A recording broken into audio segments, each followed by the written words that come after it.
This is the Five Starr Podcast.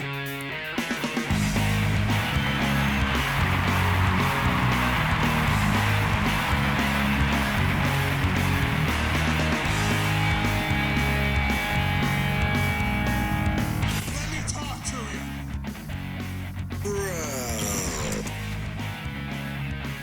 Hi. What do you guys want to talk about? This is such good shit.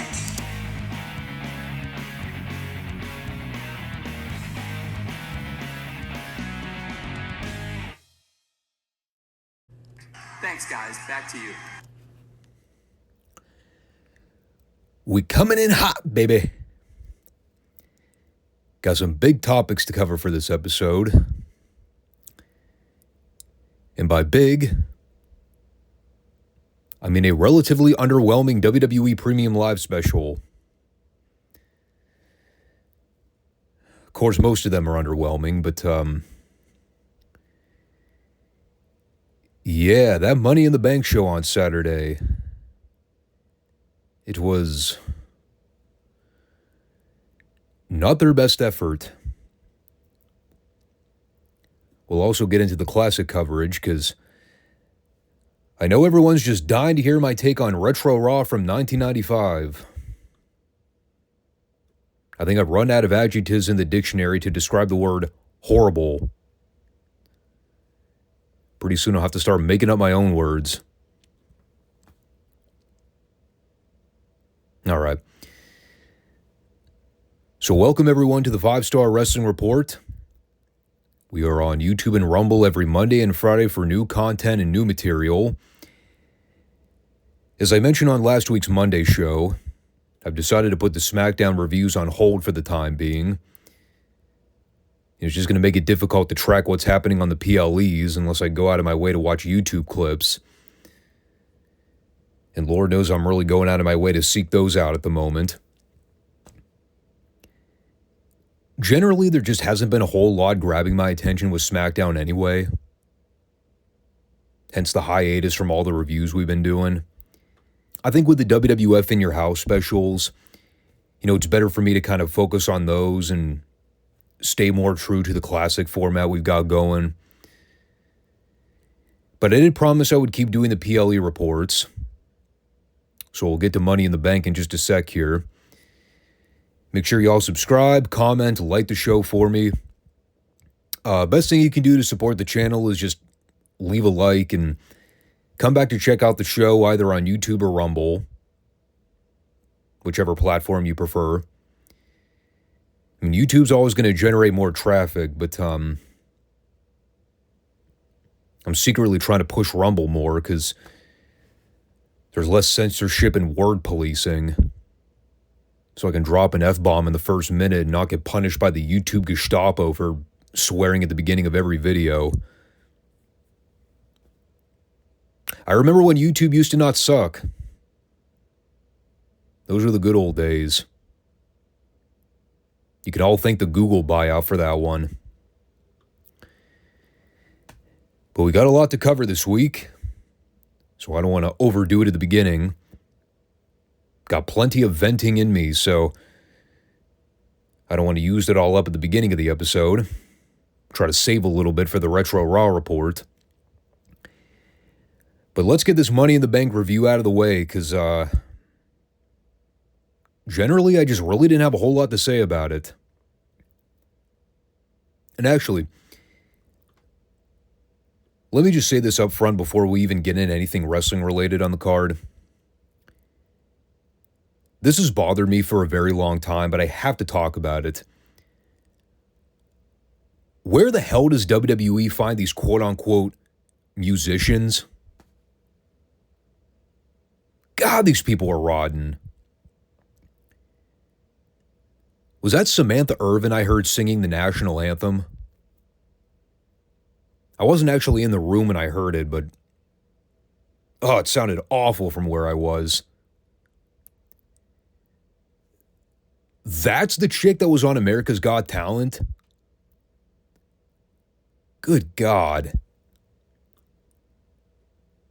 I mean, I know those shows have always been a joke to begin with, but Come on. The hell are the standards these days? I'm offended as a professional musician and composer hearing garbage like that. Trust me, I come from a background of professional singers. I know what quality singing sounds like. I've been in choirs. Samantha Irvin doesn't cut the mustard, brother. I know some of y'all like her. Different strokes for different folks, but I can't stand her. I hate her announcing. I hate her singing.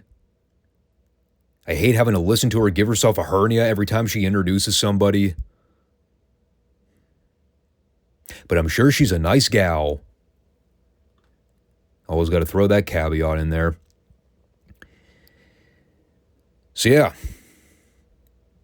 got that out of my system. I told you I had plenty of venting in me for this week. I am still thankful these buffer in-between shows are kept at the bare minimum right around the 3-hour mark. And by in-between shows, I mean the premium live events that aren't the big four they do every year.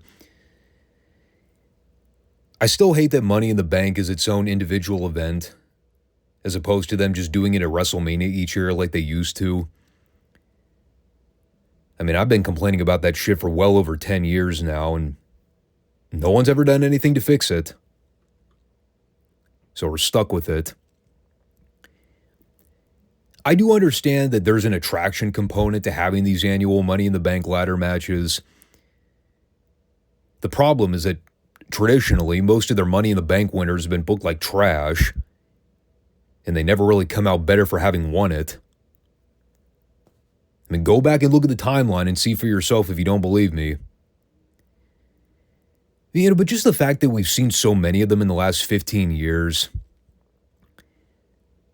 I don't know. To me, it's lost its substance. You know, back when it was a newer concept and you actually had stars in these matches, they always used to come off like a bigger deal. But they've just beaten the hammer over this concept for so long now, to the point where it's not special anymore. It's a thing you know they're going to do every year. All the cash-ins are done pretty much in the same cookie-cutter way with very minimal exception. 99% of the time, you know it's going to be a heel that wins it.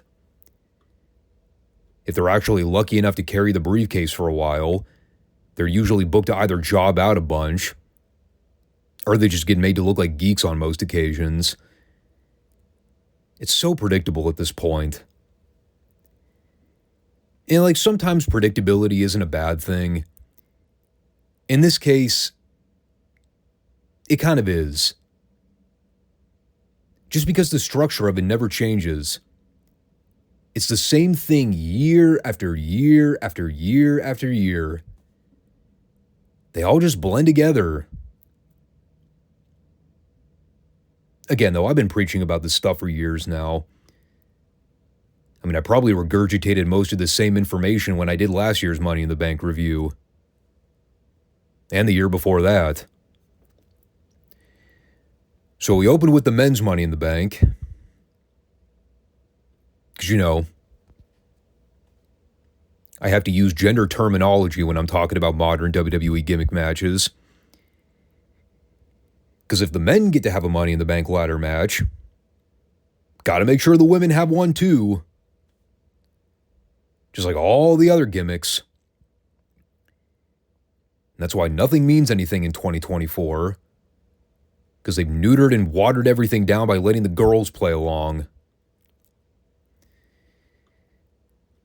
The participants involved in this were Jey Uso, Andrade, Carmelo Hayes, Chad Gable, LA Knight, yeah, and Drew McIntyre. And of course, it's WWE, so everybody has to get their own individual entrances. So that eats up about 10 minutes of pay-per-view time. And again, this all goes back to what I said about the lack of meaningful star power. Drew's a main event guy. LA Knight is somebody they've teased as a main eventer. but never really went all the way with them. And that's unfortunate because that guy's been completely wasted potential for the last year. I love Chad Gable, but he's been booked into oblivion for years now. Then there's the rest of the pack. Jey Uso, man.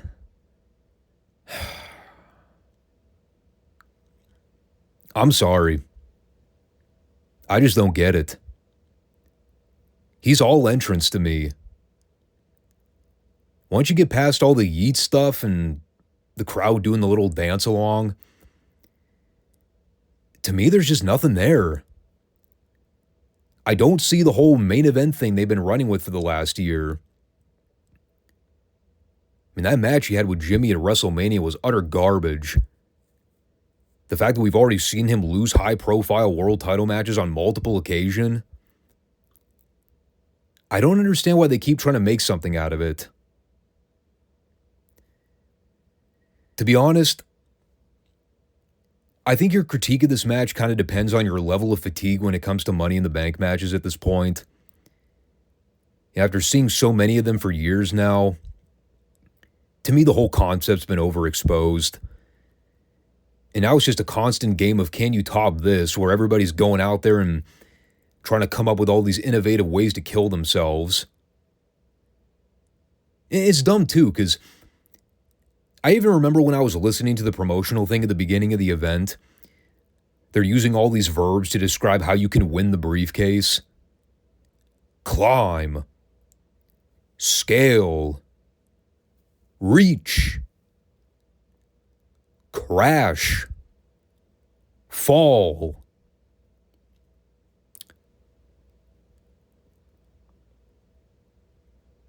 False.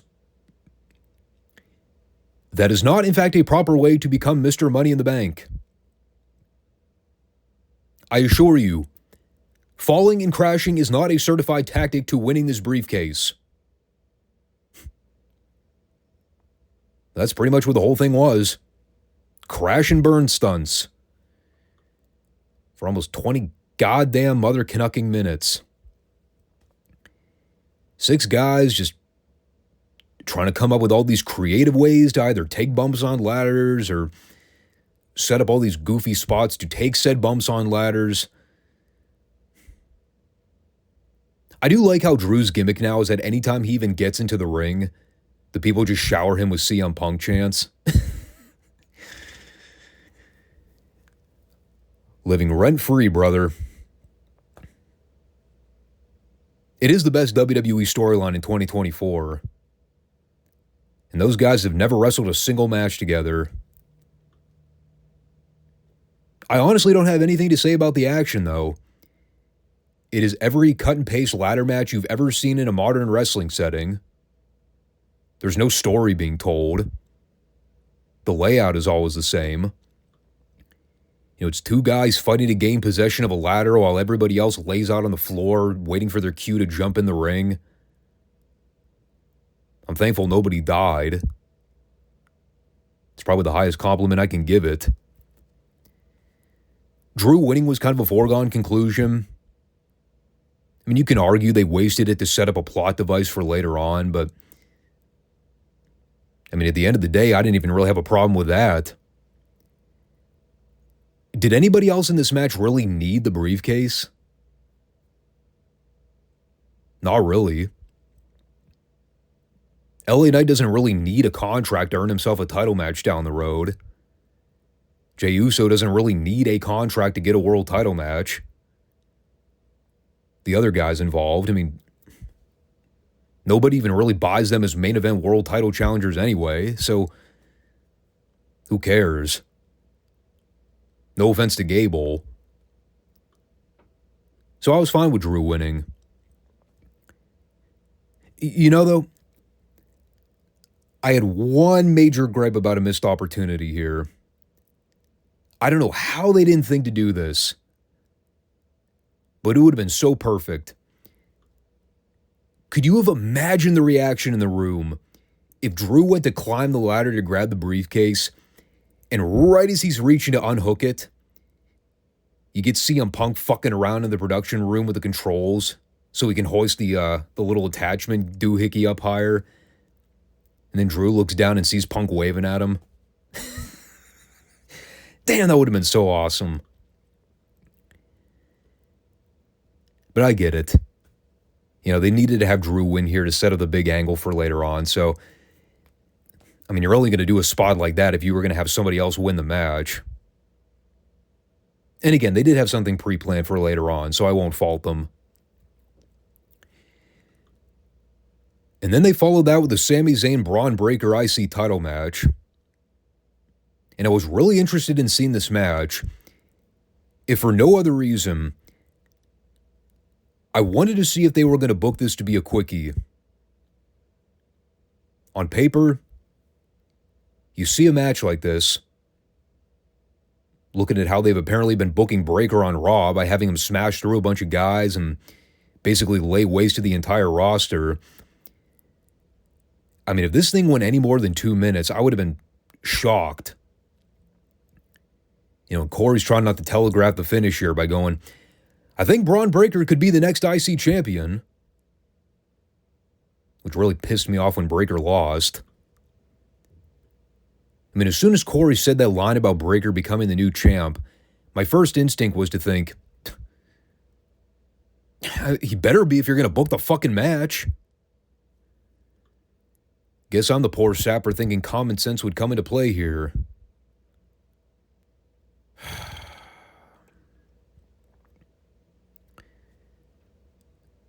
Look,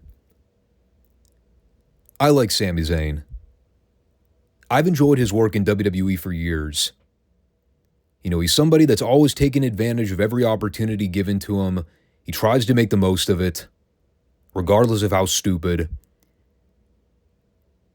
But having him beat Braun Breaker clean here, that was not the right call.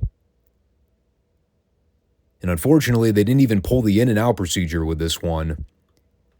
You know, they just kind of made it a standalone title match, which I thought was a huge mistake. I don't really know why they did it this way. I mean, I guess in their mind, they wanted to see how Breaker would fare in a high-profile spot like this. Give him the chance to go out there and let him come out of his shell a bit more. It's not to say that everything about the match was bad. I mean, Breaker has so much potential, dude. I've been saying that since the time I watched him in NXT several years ago. He's got the mean guy facials. He's got the personality. He's got the presence. But he just hasn't gotten to the point where he can cap all that together and then filter it securely into his matches. I mean, there were several moments here where he looked visibly lost. He and Sami did not click on certain spots. Once you got to the point where Breaker was throwing Sami around like a lawn dart, that stuff all looked good. I always talk about how Sami's great when it comes to selling and looking like he's in legit physical pain. I also wouldn't be surprised if Braun was actually stiffing him on a couple things. But man, once you get to that finish, you go through all the trouble of having Braun power around Sami and beat him half to death. And then right as he's setting up for the climax spear, Sami just levels him with a kick to the jaw. And then it's one haluva kick in the corner, 1, 2, 3, flat as a pancake. That's it?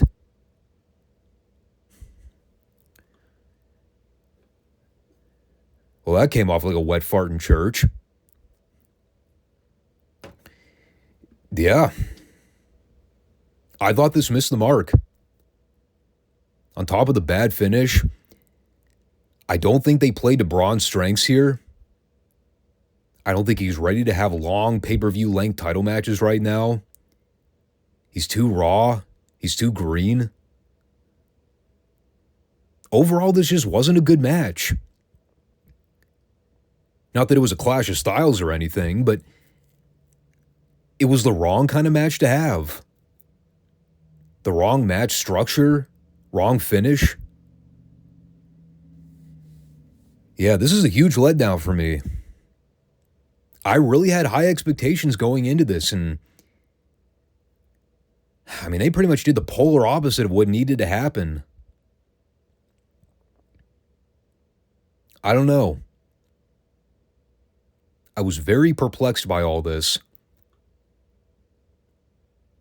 I mean, correct me if I'm wrong.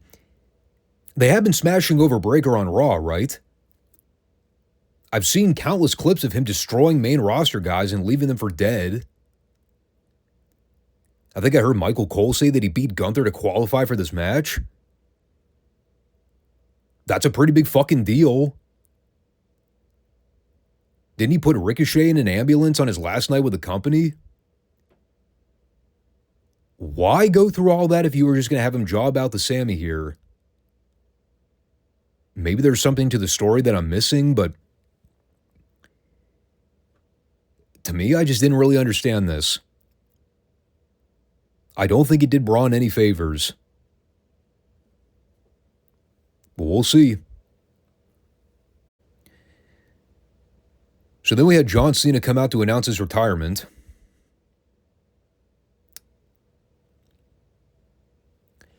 Well, thank God. It's about time. See you later, John. Don't let the door hit you in the ass on the way out. All right, fine. Let me back up for a sec here. Got a little ahead of myself. It was sort of a retirement speech. It was an announcement saying that he will be beginning his retirement tour on January of 2025, and it will carry through WrestleMania 41, I think. Although I did hear during the press scrum afterwards that the retirement tour might actually go all the way through December of 2025, which I guess would mean that Cena's going to be working more of a full-time schedule for the next 12 months, which is pretty gutsy if you ask me. Is his body going to be able to hold up that long? I mean, in terms of the actual speech he gave here, I mean, it was all the typical white meat mumbo-jumbo bullshit you've heard from John before. I mean, all the nut huggers buy into it because they simply look past all the damage that asshole's done to the company throughout most of the mid-2000s. But I don't want to get on my John Cena hate soapbox. I've done plenty of rants about him before. I can't stand the guy. I think he's done more harm than good for the company, and people are way too quick to look over all of that. Or they just don't have the balls to talk about it at length. But I do. Because I watched a lot of it, and it sucked. But the point in all this is, if you're going to do something like this, if you're going to go through all the trouble of having John work multiple dates and get him on more of a heavier road schedule, what's the actual end game? Who does he work with? What marquee or really important programs are there left for him to do? How does he factor into the television programs? Is he exclusively part of a particular brand? Is he going to be factored into world title matches? Are his matches going to be like one-and-done blow-off dream deals? Or is he actually going to work long-term programs with certain guys? Is he going to bounce around to NXT? Is he going to do live events, house shows? Is he going to do more press appearances? I mean, there are a lot of factors to take into account with all this. And provided everything goes according to plan, what is his actual final match going to be? To me, I think the biggest program they could do is him and Randy Orton at WrestleMania. And that might sound ridiculous considering the amount of times we've seen those two actually wrestle over the years. But if you think about it, it is something that we never really got on a WrestleMania card. I think there was one year they may have done a three-way with those two, and I think Hunter was the other guy. But in terms of just a strict one-on-one match with no titles and no BS stipulations, just Randy Orton and John Cena and the war to settle the score kind of deal, find out who the actual greatest of all time in the modern era really is, like that kind of program, I think that could do some pretty big business at WrestleMania 41. I think it's been long enough where people would be open to the idea.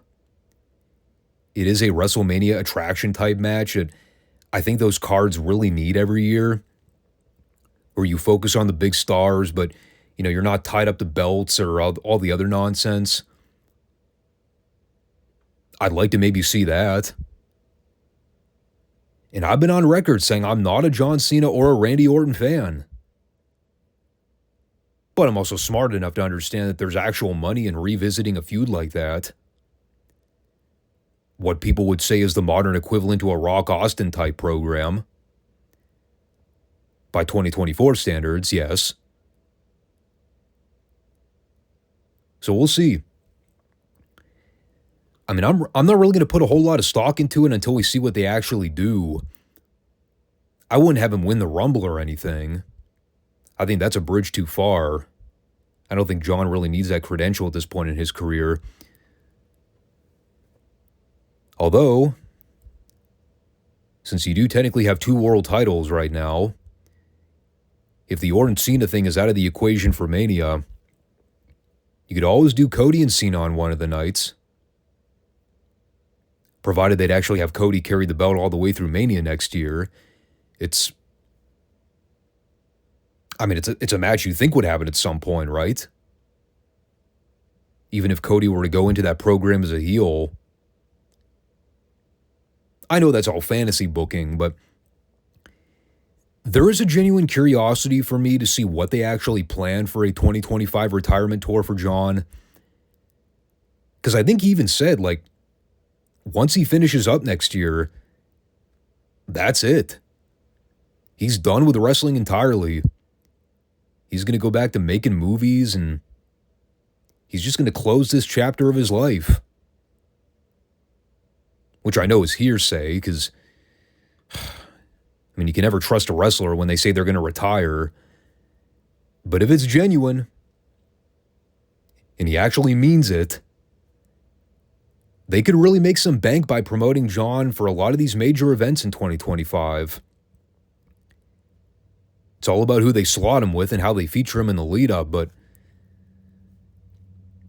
it is newsworthy. I will grant them that. So then we came to the World Heavyweight title match with Seth Fuck-Off Rollins and Damian Priest.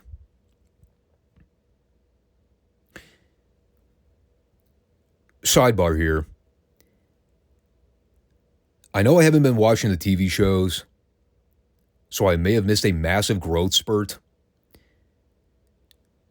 When did Dom Mysterio come to look like a registered pedophile? That facial hair look, dude. That is not doing him any favors.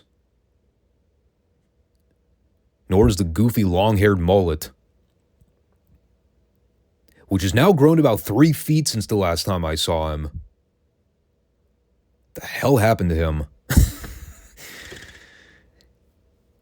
I can respect trying to channel Eddie Guerrero, but Eddie was a one of a kind. And Dom Mysterio is not Eddie Guerrero. Sorry to say.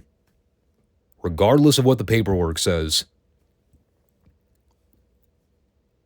Oh yeah. Since we also haven't talked about Damian Priest since the Clash of the Castle last month, apparently his knee is not shattered into 15 million pieces. Well, that's good to know. I don't know how the hell he got out of that thing unscathed. That was one of the best sell jobs I've seen in God knows how long. With all that said, Damian Priest, he did not have a good night. I'll talk about that spot when we get to it, but I do want to address a couple of other things here. I don't really know if I could say this was a bad match, partly because I didn't really have any interest in seeing it anyway. I really had no urge to see Seth come back as soon as he did. Like the video package I watched in the lead up to this, to me the whole thing was just really confusing. So the steps are, if Rollins loses, he won't receive another world title shot as long as Priest is still the champion. But if Priest loses, he has to then forcibly remove himself from any association with the Judgment Day. But at the same time, there's also audio of Priest cutting promos on television saying, I don't need the Judgment Day anyway, so fuck them.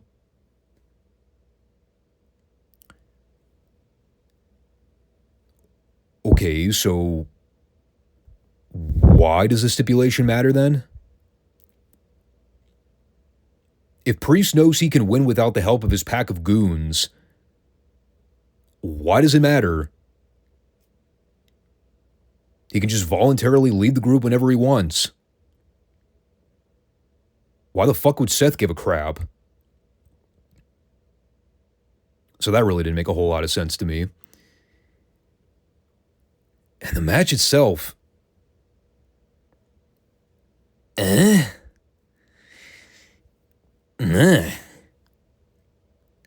That's what I kept saying to myself as it kept going. I'm like, yeah, this is really meh. I'm sorry. I just don't really enjoy Seth Rollins' matches. He still always looks like he wrestles the same way he did when he was in Ring of Honor years ago. His psychology is awkward. His selling is always hit and miss. He hits everything flawlessly. He's a fucking remarkable athlete. Never had a bad thing to say about Seth as an athlete. That guy can move. He can do a lot of shit. But as a pro wrestler, I don't know. It just looks like a guy wrestling in indie style on a more professional platform. I look at it this way. And again, I'm not trying to disparage AEW here, but if you take this exact Seth Rollins and you plant him into a major high-profile position in AEW wrestling against the top guys, he would blend right in with how their work style is. It's the same shit. And like, I don't dislike his work. The problem is I can never get emotionally invested into a Seth Rollins match. Because everything just looks and feels the same to me. It's the argument of you see one Seth Rollins match, you've seen them all. He's going to get his shit in, and that's pretty much it. And again, Priest, he did not look good in this match. He looked a step off for virtually the entire thing. Like that one spot where Seth tried to arm drag Priest off the top rope, and Priest almost came down right on his head. Well, that looks scary. Even he looked a bit shaken up from that. Some of the trading spots they did later on with the forearms and the pump kicks, some of the timing on that looked a bit off. And I don't know what the deal was with that Falcon Arrow Phantom pin spot. If Priest was supposed to kick out before Drew came down to cash in the contract, I mean, he totally blew that spot. Now, in all fairness, it is possible they were supposed to cue up Drew's music right before Seth went to try to pin him, and Priest just didn't have enough instinct to think on his feet. But the Toronto crowd let him have it. And they were very quick to jump on that Drew music so they could try to drown out those "you fucked up" chants. Because you could hear the people letting him have it.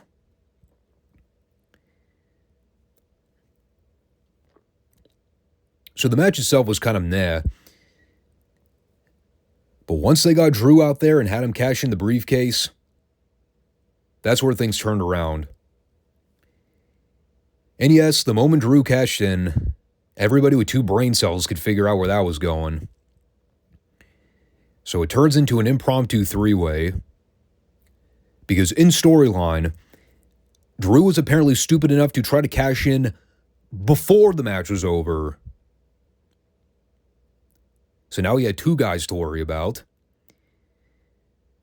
And they do a series of false finishes where it looks like Drew's about to capture the belt, but he keeps getting cut off. And right as Drew hits Priest with granted, a very sloppy-looking Claymore kick, who should run in from out of nowhere but CM Punk? And he starts teeing off on poor Drewbert, takes him over to the ring barricade so he can start beating him with a folding chair, grabs the world title and cracks Drew over the head with it for good measure. And then Priest capitalizes. He plants him with a South of Heaven chokeslam, and he retains. I did laugh when Cole on the headset goes, "Punk, what are you doing?" And Punk just simply retorts by turning over his shoulder and going, "My job." What a great response. Especially to a dumb question like that. My job. What else needs to be said? So yes, the nickname Screwed McIntyre continues to be a thing. Another chapter in the book of Punk Fucks Drew. It's, it's great stuff. It's not as great as how Austin used to fuck over Vince on Raw every week during the Monday Night Wars. But I maintain what I said a bit earlier. The Punk-McIntyre feud is easily the most interesting thing they got going in WWE right now. And the irony is we've never seen these guys have an actual match yet. That's the genius of it. It does kind of make you think, though, with the amount of times that Punk's gotten one over on Drew throughout this entire program, when these guys do actually have their match, how in the world do you have Drew lose that match and not destroy any and all remaining credibility? I know I just got done talking about how WWE botched the Braun Breaker thing by not having him smash Sammy in a couple minutes. To me, this one's a no-brainer. How does Drew not just go in there and destroy Punk in a one-sided onslaught? Even if the end game is to prolong the angle by having Drew jump Punk right before the bell and just start going to town on him. Whatever you have to do, but Drew's got to win that first match. And it shouldn't even be remotely competitive. To me, that's the only way Drew comes out of this without looking like a total geek. Because they've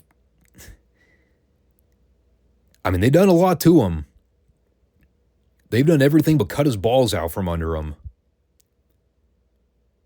And meanwhile, by that same token, they've already started some dissension between Rollins and Punk.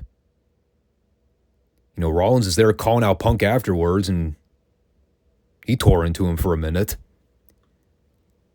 And that is important in the context of everything that happened here. Punk didn't just fuck over McIntyre. He also fucked over Rollins as a result. Remember, if Rollins lost this match, he's not allowed to get another title shot as long as Priest is still the champion. And while he didn't take the fall, he still lost. So that was a really good element to the story. Kind of a plot twist that I don't think a lot of people saw coming. You know, by Punk simply trying to toy with Drew like he's been doing for months now, he also inadvertently just opened up another can of worms with Seth Rollins. And those guys still have beef. Remember, they were supposed to wrestle at Mania before Punk got hurt. That was the initial game plan. And then again, Rollins is there tearing him a new one while Punk is sitting on the announce desk, and he didn't seem to be all that bothered by it. He's like, whoops, My bad. So that's another potential feud to look at once they wrap up the Punk and McIntyre stuff. Layered storylines. A novel concept in pro wrestling. But yeah, this is easily my favorite part of the entire night. The second half of the world title match. First half, not so much. So by this point, figured it'd be a good time to lounge back, take a piss break, and divert my attention from the screen momentarily. A lot of blue light flickering at your eyes there, you know what I mean? And oddly enough, the minute I think that to myself, what should be the next match on the card but the women's Money in the Bank ladder match? Yeah, funny how duty calls like that. So I came back in the room about 15 minutes later while the ladies were attempting their series of jackass routinery. And, for the people that like that kind of thing, that is the kind of thing those people like. I'm not really all that interested in seeing girls nearly cripple themselves by taking stupid ladder bumps. It was kind of funny listening to the commentary in the background. Just hearing the announcers openly make casual comments about how the girls are damn near killing themselves. They're like, haha, look at there, Michael. I think she just smacked her head against the side of the ladder. I mean, they had enough greeny weenies in this thing that barely knew a wrist lock from a wristwatch to begin with. Instead of teaching them how to hit the fucking ropes, they're throwing them all in these garbage stunt fests to see if they can manage to end their careers in the next 3 to 5 years. I think they had Tiffany Stratton and that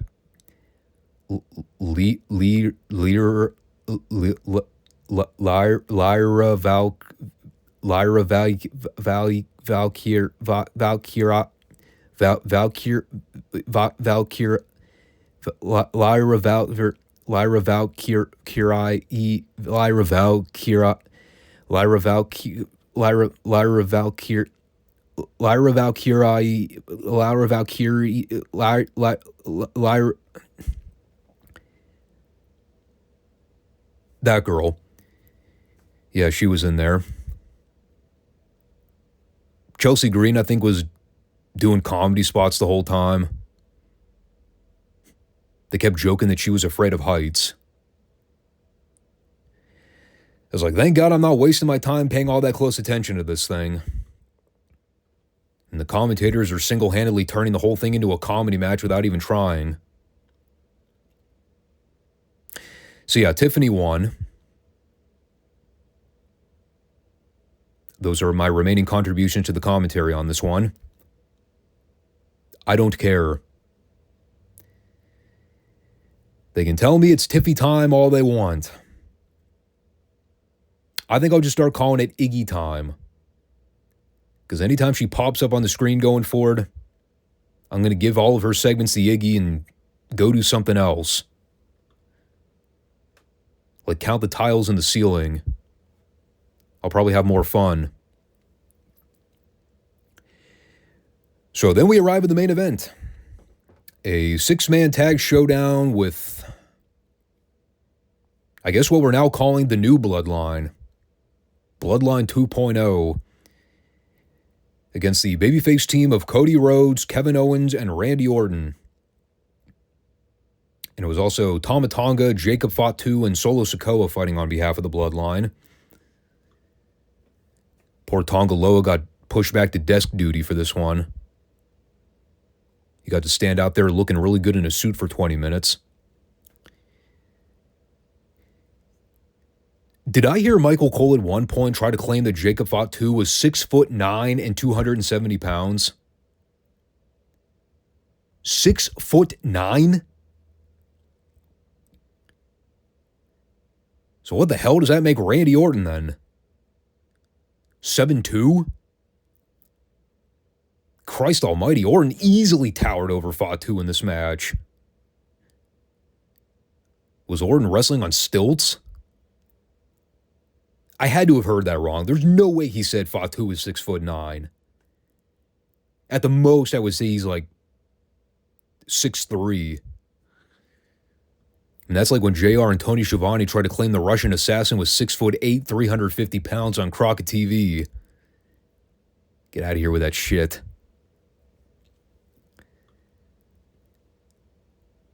Anyway, when it comes to this match, it took a while to get going. I would say the latter half of it was more enjoyable than the first half. Once everything kind of broke down into the six-way pandemonium. I mean, the first part of this just seemed like I was watching in slow motion. Everything was happening at a glacially slow pace. Slow for me. I actually wrote this comment down as a joke, but in hindsight, it kind of summarizes the first part. Boy, they sure are getting the heat on Kevin Owens for about 6 hours. I mean, it was all baby faces in the early going. And then they cut off KO and laid waste to him for seemingly an eternity. Then the heels blindsided Cody and Randy so Randy could take a nap on the floor for about 10 minutes. He was out of the picture for so long, I forgot he was even in the match when he showed up again. I was like, oh yeah, Randy Orton's part of this match. But of course, they do the ref bump during Cody's comeback. And that's where things broke down. All the baby faces hit their finishers on Solo. And right as they tried to powerbomb Solo through the announce desk, the other heels ran into Rex Schaub. Jacob Fatu killed the ref again by smashing his head into the steps. That was funny. Although I don't think it was supposed to be. And they're kind of trudging along with all the car wreck spots. At least all this stuff was moderately controlled and didn't involve guys taking unnecessary bumps through furniture. Although we did get Owens driving Fatu through the announce table, but it was contained. In any case, KO gets cock-blocked by Tongaloa. Orton ran in and dropped everybody with RKOs. And then Solo turned Orton around and hit him with a spike. And that basically left Cody and Solo to exchange spots until Fatu took out Cody with a really sick-looking corkscrew. Looked totally safe, though, which is why I loved it. Especially for a big motherfucker like that. And then Solo and Fatu are in there to basically pick the scraps of Cody. Solo gave him the Samoan spike to the throat. The referee magically rose from the dead just in time to count 3. And, albeit the finish did seem a little flat. I was mainly shocked they didn't have Orton turn on Cody here. I mean, that one I totally thought was inevitable. But maybe enough people saw it coming to where they just said, let's hold off on that for a bit longer. I guess that means they're going with Solo and Cody for the title match at SummerSlam, which is... I mean, it is interesting. Probably would not have been my first pick, but I also understand they're trying to sell a big story with the Bloodline right now. Solo's basically taken the group hostage while Roman's gone. He's gathered this collection of out-of-control Samoans. They've obliterated Paul Heyman, and now they're trying to pick up right where they left off at WrestleMania 40 with Cody. And I think that does set up some interesting possibilities for a potential Roman return at SummerSlam, should that be their intended plan. I mean, after everything we've seen go down with Cody and Roman in the last 2 years, can you imagine the pop in the room when Roman returns to help Cody retain the belt? And Roman ends up costing Solo the match? The single member of the Bloodline that is hell-bent on bringing back the title to the group. And it's Roman who ends up putting the kibosh on that. Swoops in at the 11th hour and says, my subordinate is trying to win the world title? Well, that doesn't work for me, brother. Even Samoans know how to play politics. They don't got a whole lot going on upstairs. But they know what's best for business. So they are definitely running with some interesting things right now. I really didn't think all that highly of this match. It was good seeing Jacob Fatu get a main event spot like this early on into his run. But all in all, the match didn't really do much for me other than just kind of advancing a bigger story for later on. Probably not something I would have voluntarily paid to see on a pay-per-view, but hey, times are different now. Just in terms of the show overall, though, I mean, I kind of talked about it earlier on, just the whole concept of Money in the Bank at this point. I just had a hard time getting into it. I love the angle with Punk and McIntyre in the world title match. That was a great long-term story that they played out throughout the show. I thought bits and pieces of the main event were okay. Everything else was just... it didn't really do a whole lot for me, you know? I'm over the whole Money in the Bank concept. I think it would really benefit WWE to just kind of go back to making this an annual gimmick match in Mania like it used to be. I think it would help make the card seem more special, making it its own separate event on top of all the regular matches you get anyway. I don't know. This all just comes off like a holdover from the Vince regime. You have plenty of opportunities to reinvigorate new ideas and new life into the product. Start with eliminating some of these old Vince McMahon PLE concepts.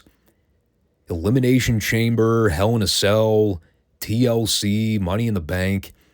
Just get rid of these stupid shows and start booking them on the other big specials. Make them attraction matches that are part of the overall scope of the pay-per-view.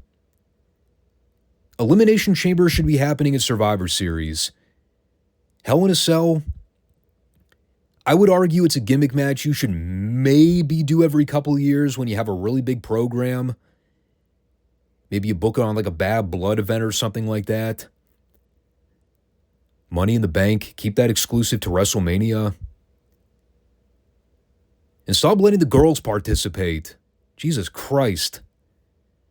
Can we stop with all the equality bullshit now? Hasn't this already run its course? Vince is not the only McMahon that let the bad stain from previous regimes. Stephanie has her leftover residue on this product as well. Don't ever forget that. See ya. That's all I got. I'm done, Gus. I'm ready to move on to the next segment.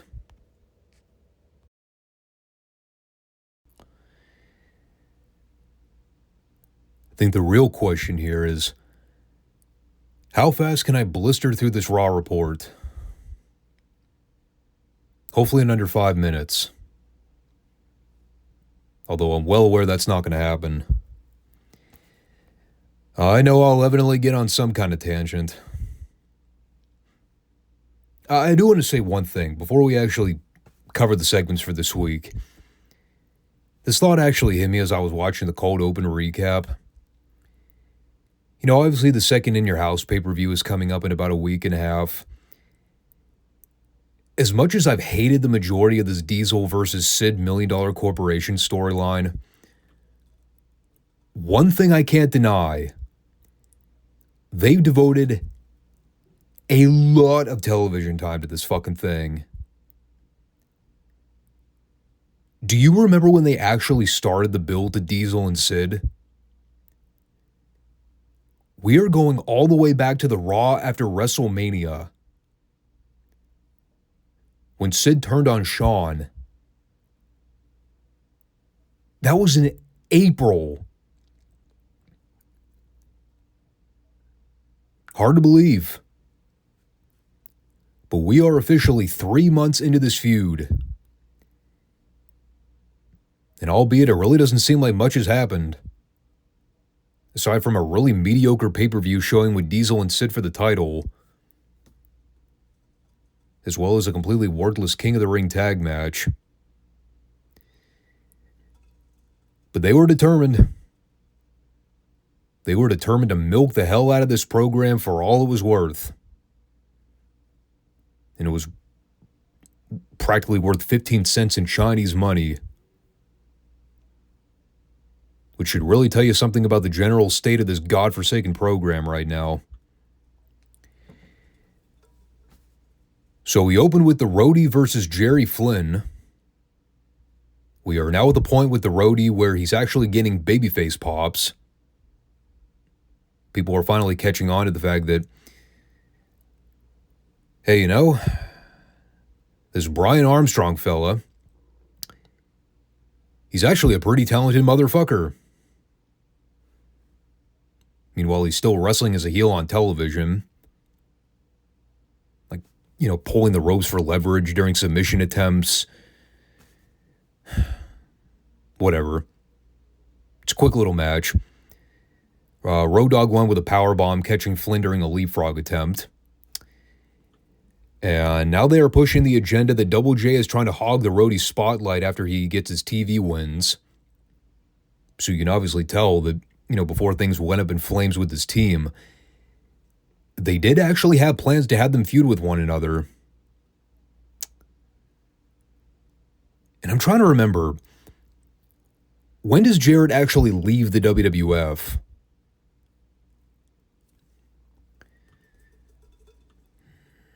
Let's see here. Hang on, I'm going to pull up his Wikipedia.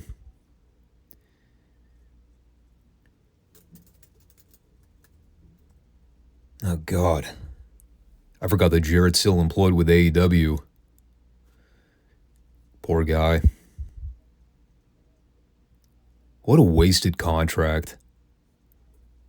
That guy's done absolutely nothing of value over there. Let's see. I'm trying to find his WWF section. Oh, okay, here we go. Let's see. Scroll down. Shut up. I'll give you that. Here we go. At In Your House 2, The Lumberjacks, on July 23rd, 1995, Jarrett performed the song With My Baby Tonight. Later that evening, Jarrett lost the Intercontinental Championship to Shawn Michaels. Following the event, Jarrett left the WWF for 5 months and returned to the USWA. That's Memphis for anybody that didn't know. Jarrett returned to the WWF at In Your House 5 on December 17th, 1995, feuding with Ahmed Johnson. Okay, and then he sticks around through the Rumble. And then he leaves because of a contract dispute. Then he goes to WCW and joins up with the Horsemen. So yeah, there's never actually a payoff to this split. Oh, fuck. I forgot all about Ahmed Johnson. He's still yet to make his debut. Oh, Christ. They did at least follow that with a couple of fun, goofy Double J clips. The first one, I think, was part of those vignettes they shot back in '94, right before he actually debuted. The one where he barged into Buddy Lee's recording studio and then got ejected by security. And then there's that epic camera shot of him in the elevator, smiling and winking at the camera. I do not remember ever seeing the one where he was in Las Vegas with Rip Taylor. That was fucking wacky. The best part of this, they're pointing up at the big promotional sign. Rip's telling Jarrett, you know, your name would look great up there. And of course, Jarrett's gimmick, he has to spell out all the double letters in his name. So he goes, that's right. And it would spell JEFF JARRETT. That's Jeff Jarrett. This was so amazing. Yeah, I honestly didn't think the day would come where I would sit here and consider that Jeff Jarrett is my favorite part of these retro Raws. But I think the standards have fallen that low. These shows are so ungodly wretched. Jeff fucking Jarrett is single-handedly saving this television product. What has happened? We had Savio Vega versus Mike Curry. The most memorable part of this is when Lawler referred to Savio as, and I quote, burrito breath.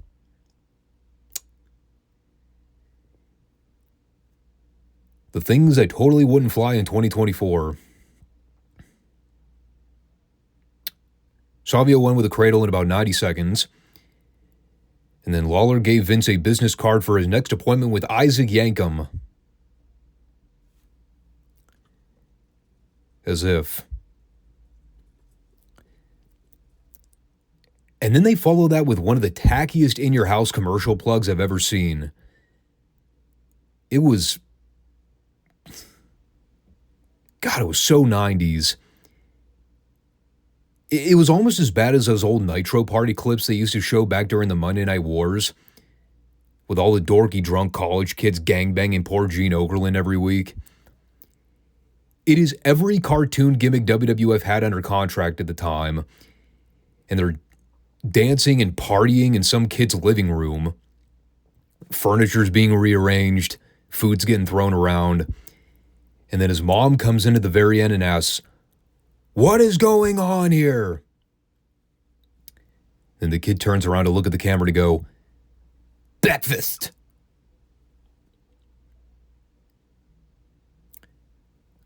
Totally kidding.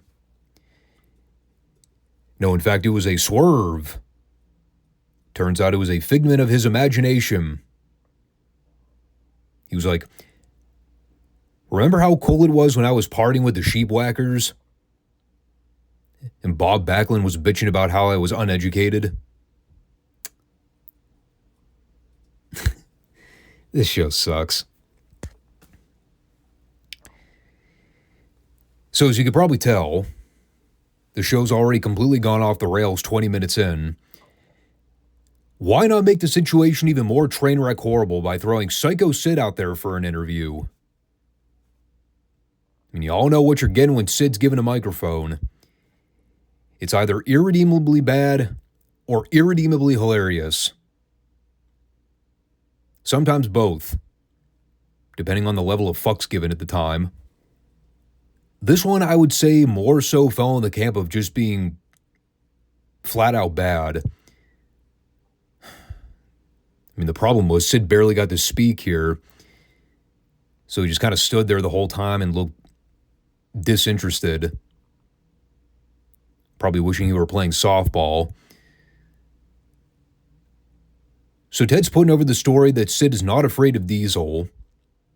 And in fact, the corporation is very confident that things are under control because they've got a good set of lumberjacks to watch Sid's back at In Your House. Oh yeah, by the way, I don't know if we've mentioned that yet. In case we didn't, the Sid versus Diesel rematch, it is a lumberjack match. Why? I have no idea. The simple answer is fuck it, why not? So Ted brings out the lumberjack crew, and it's essentially every mid-card / prelim heel on the roster, and Mabel.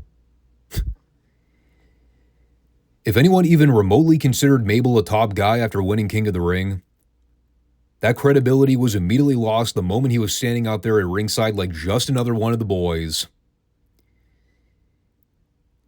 And Ted's establishing that Diesel is outnumbered.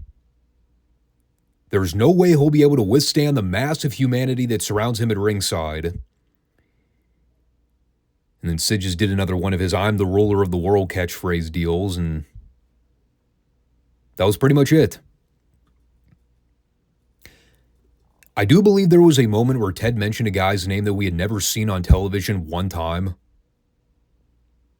I did not catch the name, nor do I recall ever seeing him on camera. I just remember he's rattling off a bunch of guys like Mantar and Mabel and Kama. And then I just heard some random name that I don't think I've ever heard mentioned on TV before. And I was like, wait, what? What'd he say? I couldn't make it out. But yeah, I mean, the whole thing was basically done to give you the impression that Diesel was fucked and apparently has no friends. So we are now under the presumption that come in your house, there is going to be, at the very least, 50-something bodies at ringside cluttering up space. Babyfaces and heels alike. Or, it's entirely possible that we never see half these guys again, and then they were just out here for no discernible reason. And then we came back to see film of what I deemed career mutilation. And in fact, it may have been worse than what I was initially giving it credit for. I mean, I had at least thought that when they had Barry Horowitz beat Chris Candido, it would have happened on Raw. Turns out that was not the case. It happened on Action Zone. Chris was such a geek. The night he actually jobbed out to Barry Horowitz and gave Barry his first WWF win, which, mind you, was done completely for laughs, it happened not even on the secondary station. It happened on Action Zone. So yeah, that was a thing. I mean, JR even did his classic Horowitz wins, Horowitz wins, Horowitz wins shtick. Because it was comedy.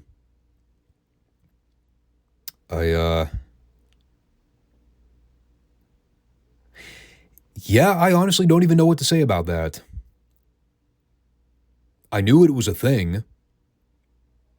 I remember being pissed about it, seeing it years later, having already seen Candido's work in Smoky Mountain, knowing how talented he was in the ring.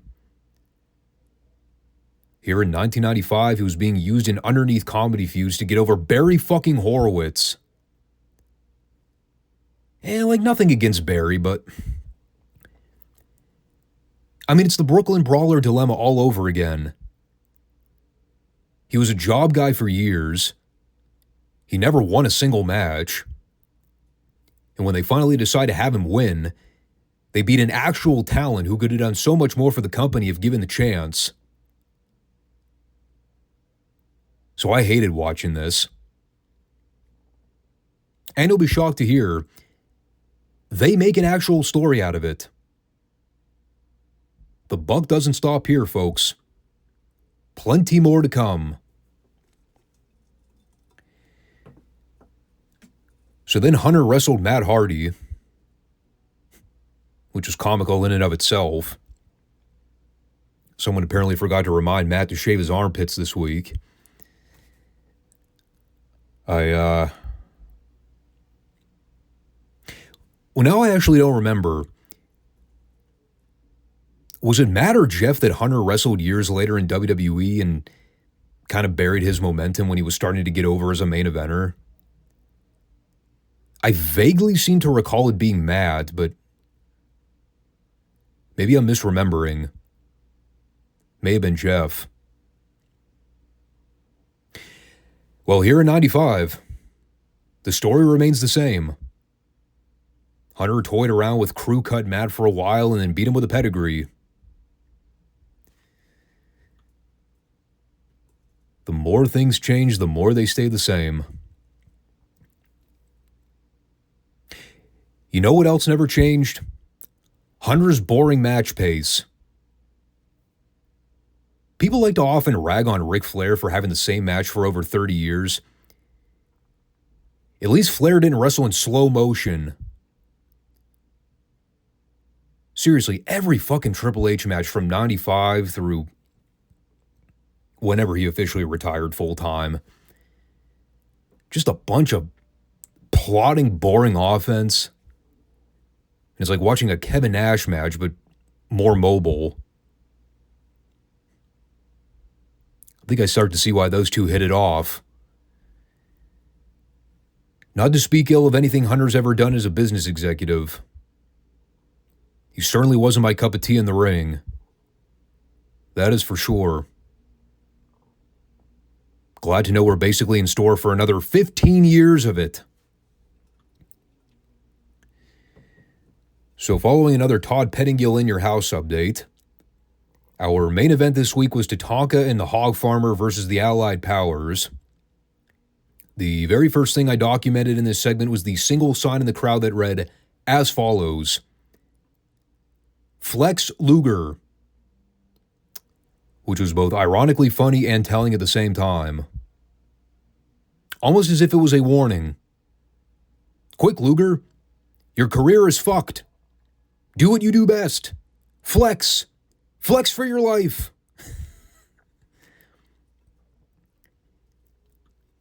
I just love the idea that somebody came up with that sign. It took little to no thought, but it had such remarkable symbolism in just that one verb. I don't think any amount of flexing in the world would have saved Luger's career in the WWF by this point. Once you're stuck having to wrestle the Hog Farmer, I mean, you're pretty much butt-fucked. So they have this match. I won't even really consider it boring. It just existed. It's a very paint-by-numbers WWF tag match where the heels spent about an hour working over the babyface for the heat. Eventually, Luger's able to make a hot tag to Davey Boy. And that is where things totally fell apart for a minute. We had Tatanka and Davey Boy nearly fucking up a running power slam spot in the corner. And then after Bulldog hit Tatanka with a jackhammer, Godwin was late trying to break up a pin attempt. So the ref just kind of had to stop counting as Luger got in there and punched Godwin in the mouth. And they wrestle for about another minute. And the finish is the Bulldog catching Tatanka on the top rope, giving him a power slam, and then pinning him. And I believe this was done to set up the Allied Powers as the next challengers for the tag belts, which kind of seems random and out of nowhere. It's not like the WWF ever took the tag division seriously anyway, so fuck it, who cares? I mean, it's one of the last things Luger did before his abrupt departure later in the summer. Let him go out with a bang. Wish I'd have abruptly ended the show right there so I didn't have to watch any more Isaac Yankem skits. At least this one was short. And it was kind of funny listening to Lawler insult Brett while Yankem's drilling into somebody's teeth. And like while the drill's still going, Lawler's just talking over it like nothing's happening. Couldn't hear a word he said. But you believed him. I don't know. I mean, the shit sucks, but again, at least they're 60-second pre-tapes right now. I mean, that'll drastically change when Yankem actually debuts on the TV program. And at that point, well, I don't know. My opinion might quickly change. My tolerance level will be on the steady decline. It's like, what can I say, though, man? Raw is Raw. They're hour-long programs that contain mostly garbage and over-the-top personalities that make you ponder your life as a wrestling fan. I repeat what I said at the top of the report. The mere fact that Jeff Jarrett is the saving grace on this program right now, that really sums up the state of Monday Night Raw in 1995. WCW and TNA could not have gotten rid of that guy soon enough. WWF, on the other hand, I mean, they're about to lose him in less than 3 weeks. Temporarily. I know he comes back. And then what do I have to hang my hat on? Bret Hart? I guess I do have Taker. I always kind of forget that he's around. I mean, he's barely on the show to begin with. It's kind of easy to forget he exists.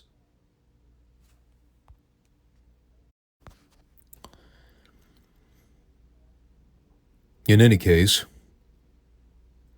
What do you say we see what's happening in the wacky world of NXT from 10 years ago? Aside from Bayley and her wacky waving arm inflatable tube men, you have no idea how hard that phrase is to actually say. It is quite the tongue twister. Well, I'll actually go ahead and read you my notes here.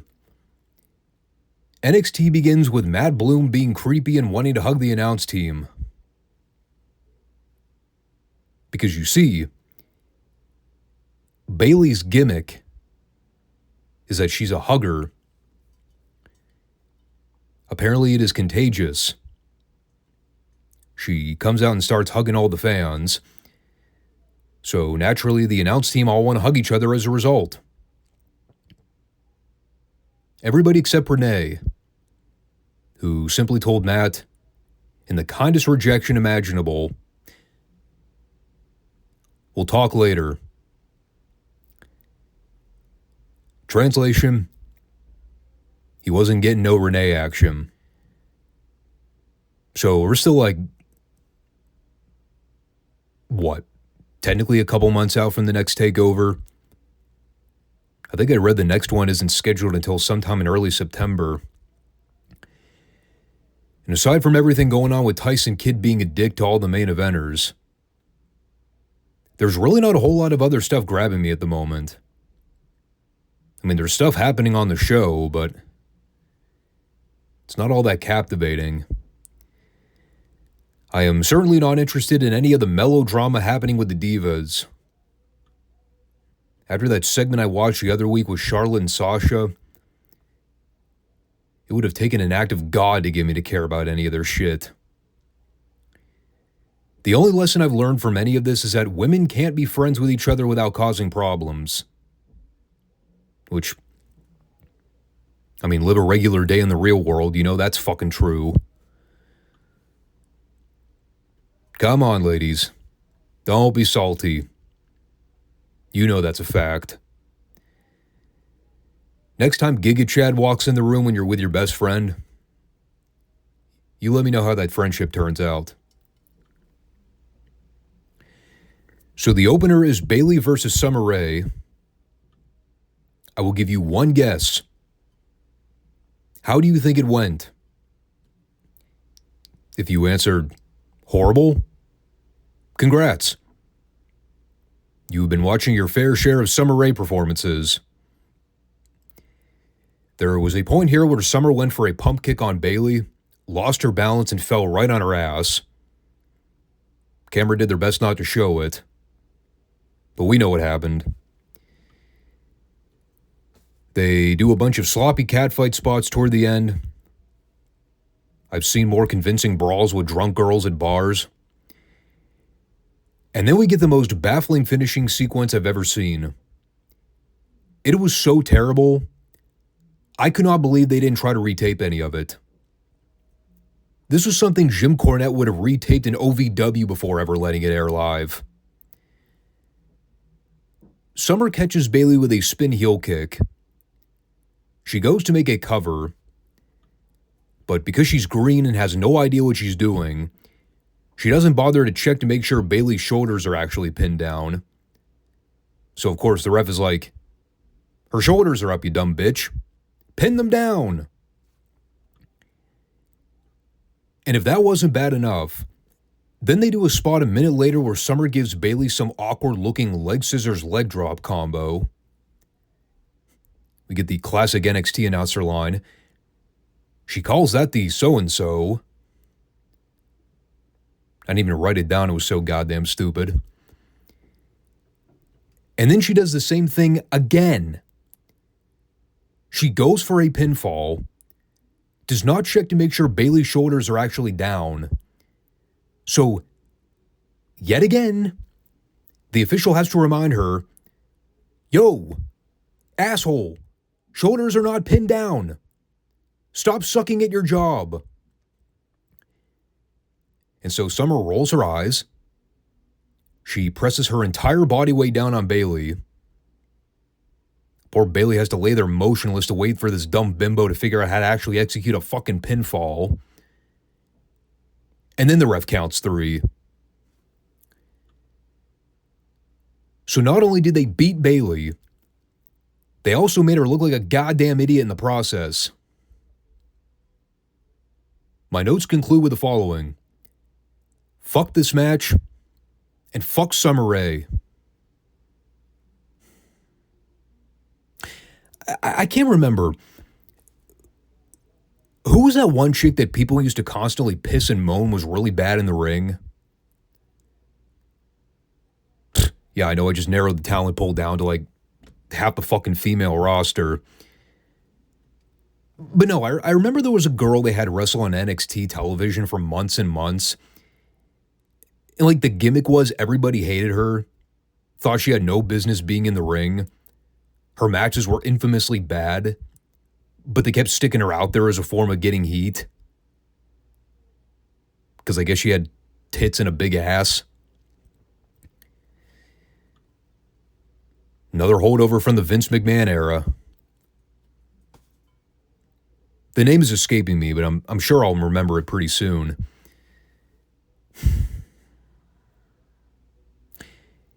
Is it any wonder I skip most girls' matches? How in the fuck can anybody watch this stuff without laughing or rage quitting? So bad.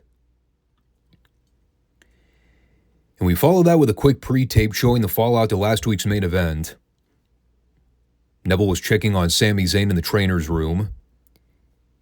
He referred to what Justin Gabriel and Tyson Kidd did as shameful.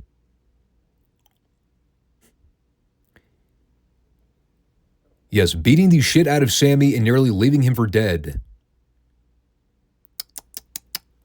Shameful tactics. We had to shake our fist at you and call you a pair of whippersnappers. Sami said they're coming back for revenge. I believe his actual quote was, "I should have seen that coming."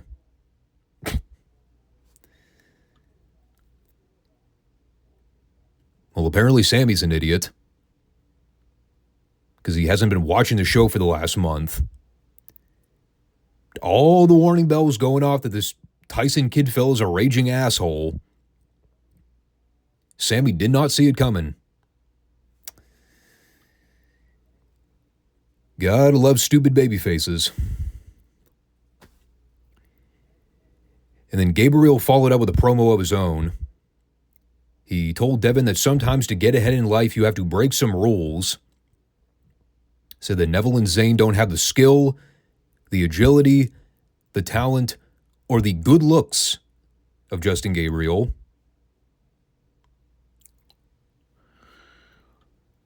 Well, he definitely called the looks part. Skill, agility, talent. I don't know about all that. Where's Justin Gabriel today? Exactly. And then up next we had Sin Cara versus Wesley Blake, Mexico's greatest import. Yeah, remember when WWE brought him in? And they said he was going to be their next Rey Mysterio? And he flopped so bad they had to talk Rey into coming back full time?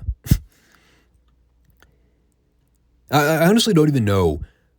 Was this the original Sin Cara? I think it was Mystico from AAA that worked the original gimmick, right? I mean, God, by this point, who even knows that that guy was still under contract? I mean, they may have just thrown some random dude under the mask and said, here, you're Sin Cara now.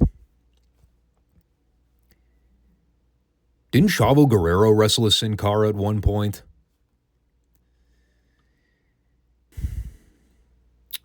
So these guys had what I can best describe as an indie match. They did a whole bunch of spots.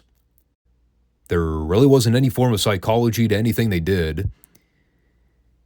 I mean, they didn't really visibly screw anything up from what I saw, but it was very much a middle-of-the-card match straight out of AEW. At one point, Sin Cara gave Blake a suicide tope out to the floor. Gets a huge pop from the crowd. And then less than a minute later, Blake's just working him over on the mat in an armbar. Why not? Eventually, Sin Cara made a comeback, did some wacky-looking lucha offense that Blake didn't really know how to feed or sell for. And then Sin Cara went over with a senton splash. I believe we are approaching the point where they align him with Kalisto and kind of relaunch the Lucha Bros 2.0 or now whatever the original team was called. The Lucha Dragons. I mean, this might have been just a way of them reintroducing Sin Cara to the NXT crowd. Again, okay little match, but nothing to write home about. And then we had a segment in the back with Tyson Kidd and Natty. And holy shit. Continuity. What a breath of fresh air. Natty confronts Tyson to get some clarity on the interview segment from the other week with Renee, where Tyson basically threw Natty under the bus and said she was responsible for costing him the title against Neville. Meanwhile, Tyson's here denying it. So she basically tells him, look, your attitude sucks. I love you. I want to support you. Nobody's done more supporting of your career around here than me. But I don't want to be a part of whatever this new Tyson Kidd is. So he tells her that he's going to prepare for his match later on. And if she wants to join him at ringside, great. Or she can hang out in the back and watch Tyson handle business by himself. Again, though, it reflects back on the idea that Natalya actually watched the interview Tyson did the other week. And the moment he started blaming her for costing him matches, well, she went to confront him about it. So she watches the program. Somebody has to. But no, this is good. I liked it. Although I guess if you do want to nitpick it, it took Natty a whole 7 days to talk to Tyson about this. Why didn't she just ask him at home? Or God forbid, call or text him? They do live together.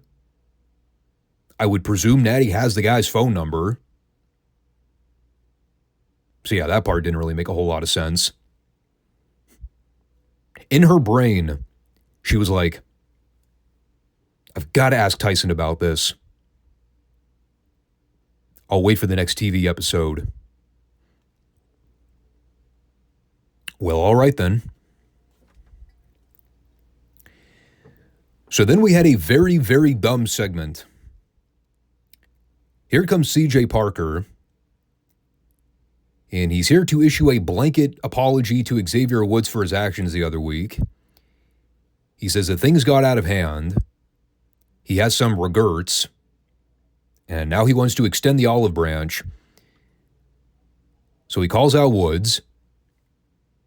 In typical WWE fashion, Woods is basically out there within a matter of 10 seconds. Like he knew ahead of time he was going to get called down to the ring. So he just so happened to be standing in gorilla position. And he basically tells Parker, you said last week that I'm about to get my PhD, which means that I use logic. And that is the only thing right now preventing me from ripping your head off your goddamn shoulders. He then tried to recap the situation, to which a very interesting thought crossed my mind during that moment. What the fuck happened last week? I don't remember. They just talked here like we all knew what was going on. They didn't air a replay. The announcers didn't talk about it in detail. I mean, I vaguely remember the comment about Woods going to school for his PhD, but I had no idea what was happening here. And eventually the payoff is Parker extending his hand. Woods blew him off by giving him the peace sign in a very condescending manner. Because, you know, he's a babyface, apparently. And then, like a fucking Nimrod, the babyface Xavier Woods turns his back on the heel to go to leave. And people, wouldn't you know it, the heel blindsides him and lays him out. What was the comment I made earlier in the review about dumb babyfaces? That seems to be a recurring trend on this show right now. So yeah, this is idiotic. Woods looked good in that suit, though. Definitely going for the retro James Brown look. Ascension video package. Just kind of a quick highlight deal showcasing them destroying the former El Local and Kalisto. I did like their goofy cartoon line. Bring us something new to destroy.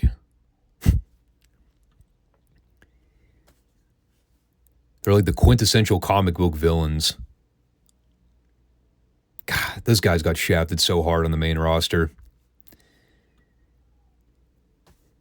And then we had Bull Dempsey getting a quick squash win over Angelo Dawkins.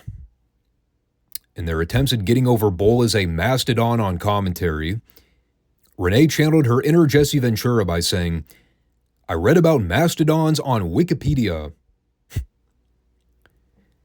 Now, take that quote, remove Renee's voice, replace it with Jesse's. Read that again. It is exactly what Jesse would have said. I read about mastodons on Wikipedia. Well, I was in the jungles of Laos. So, Bull beat up Angelo and won with a bulldozer. Crowd is still kind of lukewarm toward him, but, you know, they definitely had the germ of an idea with him. They just never really did much with him. I mean, quite frankly, I don't really think there was a whole lot of mileage in a Bruiser Brody knockoff in 2014 anyway. I don't think the people got it. They didn't really understand it. It was just a totally different audience. Plus, nobody could replicate Bruiser Brody. He was a one-of-a-kind talent. I will say one thing before we move on. They immediately killed this guy's gimmick the minute they let him talk. He should have never been given a microphone. It was a bad promo. Sounded totally forced. Did not do him any favors in getting over him as a monster heel. Big mistake. So then right before the main event, we had Sami Zayn hijacking the interview station to get a word with Adrian Neville. He asked Neville why he saved him last week during the main event beatdown. Neville told Zayn that they have a good relationship, and if anybody targets Zayn, they target Neville as well. Which really doesn't make a whole lot of sense if you've been following Sami's track record for the last 8 months. He kind of has a reputation for getting his ass kicked on multiple occasions. I don't recall Neville ever coming out to save him during any of those beatdowns. Just pointing that out. This was, however, still ironically better than any interview Devin Taylor would have attempted. Just the idea that Sami and Adrian conducted their own interview here and told Devin to piss off. It was totally done for comedy's sake. But it was still better than like 99% of Devin's artificially contrived interviews. It's amazing stuff. So the TV main event as advertised. Sami Zayn and Adrian Neville versus Justin Gabriel and Tyson Kidd. If this exact same match took place on Nitro in 2000, my immediate instinct would be to think that Neville is fucking over Sami at the end of the match. But, well, they're not that illogical. The big story here was whether or not Natty was going to accompany Tyson to ringside. They were building up to it for a whole 30 minutes. So they played Tyson's music. And Natty's just coming out to the ring with him. Smiling and peachy as can be. She's really staying true to that stand by your man cliche. Tyson's a lucky dude.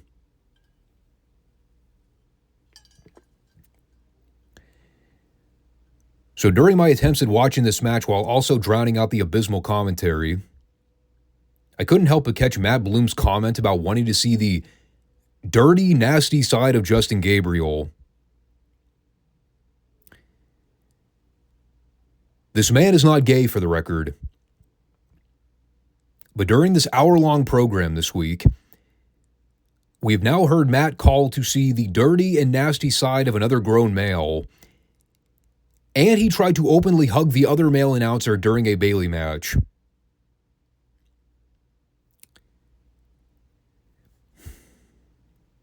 Maybe he plays for both teams. Who knows?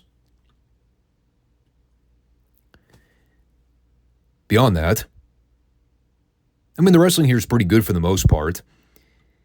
Babyfaces are in control through the early goings. Then they cut off Sammy right before the big break so the heels could go to work with the double teaming. Exactly how Matt Bloom likes it. It did get a little sloppy in the last 5 minutes. They were all trying to go for a bunch of high spots, and some of them really didn't hit the mark. There was an awkward moment where I think Gabriel was supposed to run a distraction while Neville was on the top rope. That way Kidd could run over and drop kick him. And they do that spot, but I don't know, it looked a little clunky with the setup. Almost like Kidd was late on the jump. So Neville had to stand there awkwardly for like 5 seconds waiting for Kidd to get into position. I still have no clue how he takes that bump without killing himself. I've seen Neville do that exact same spot a dozen or so times right now, where he pretends to lose his balance on the top rope and he crashes and burns on the mat. Every single time he does it, I think he's about killed himself. And there's no way to protect yourself on a landing like that. And so much can go wrong when you're basically just falling face first on the mat with no way to cushion the landing. But he never fucks it up. He always hits it. So they get into all the near falls toward the end. Sammy gives Tyson a big crossbody dive from the top for a 2 count. And they had a couple near falls that got broken up prior. Another great line from Matt Bloom on commentary this week. After Sammy does the big senton dive to take everybody out on the floor, Matt goes, "I love seeing it. I just don't think that's the smartest move to do."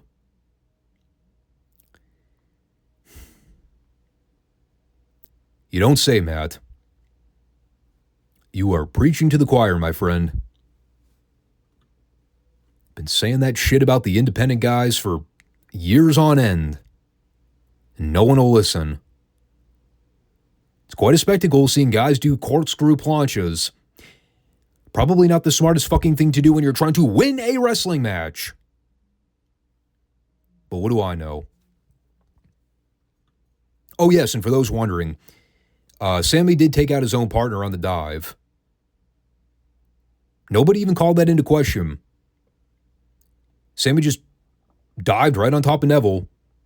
The announcers are like, holy crap, what a great move. Whatever. And then we get the most epically great while simultaneously the dumbest finish of all time. It was great in getting Tyson over as a slimeball dirtbag, but it also made Sammy look like the biggest fucking idiot as a result. So Tyson gets thrown back in the ring, and he's favoring the ankle injury after being thrown out to the floor earlier on. I think it was right before the Sammy dive. So Natty's in the corner checking on him, and they go through the rigmarole where Tyson tries to catch Sammy off guard and sucker punch him, but Sammy blocks it and then punches Tyson. And then Tyson accidentally bumps into Natty on the apron. So she goes down and starts selling her shoulder. There's a brief moment where Sammy and Tyson just stop fighting so that they can make sure this poor woman's not dead. And then Tyson schoolboys Sammy and pulls his trunks to steal the win.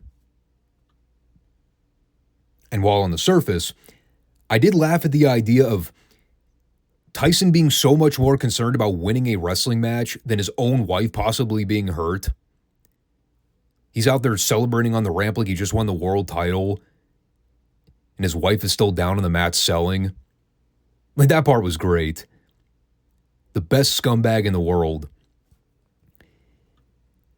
But then there's also the issue, again, the theme of the entire show, dumb fucking baby faces. Why did Sammy stop wrestling Tyson to check on Natty? Why would he care? In storyline, Natalya is supposed to be on Tyson's side. Why would he care about her health? She voluntarily put herself in harm's way. When Tyson's not looking, you pull him in, you stack him up, and you pin him.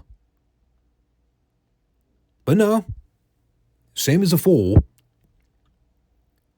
So he turns his back on the heel thinking nothing was going to happen. And he gets rolled up and pinned as a result. So it is a bittersweet finish. Good at making Tyson look like a prick. Bad in burying the babyfaces as complete dweebs. Well, what can you do? I mean, I did enjoy the match for the most part. A couple shaky spots, but I mean, they got the crowd into it by the end. I mean, I still love everything they're doing with the Natalya-Tyson Kidd pairing. I like that they've got Sammy and Adrian interacting together. Justin Gabriel just kind of seems like collateral damage in the whole thing. I know they eventually get Tyson Breeze back into the fold when he comes back from his finger injury. So they got a lot of good stuff happening in the main event scene. But the rest of the show just is not clicking for me. The underneath feuds aren't grabbing my attention. I think the girls at this point just have go-away heat with me. The tag division barely even exists to begin with. And it really just kind of seems like you have one major storyline being filtered into a 50-minute show. And it's basically anywhere from 25 to 30 minutes of whatever they decide to fill in the gaps for the week. Sometimes it's okay, and other times not so much.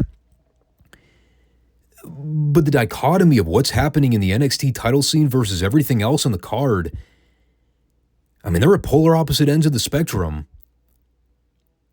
I don't hate these shows, but it really does put into perspective how time affects your judgment on something when you see it again later on down the road. The same people that marveled over these old black and gold era shows, is it safe to say that they just don't hold up? I mean, was it better than the main roster crap? Probably. But what does that really say at the end of the day? If this was more watchable than the shit they were booking on Raw and SmackDown a decade ago, the fuck was happening over there? Doink the clown squashes? Must have been pretty bad.